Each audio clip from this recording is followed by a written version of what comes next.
Hello बच्चों, आज हम करने वाले हैं 3 अक्षर के शब्द। तो चलिए शुरू करते हैं।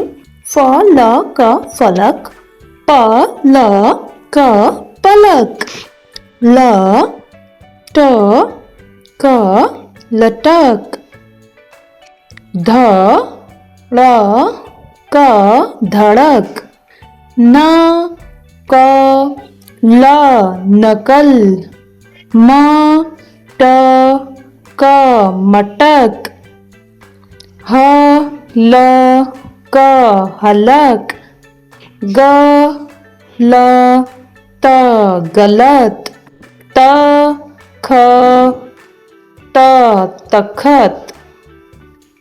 3 अक्षर के शब्द।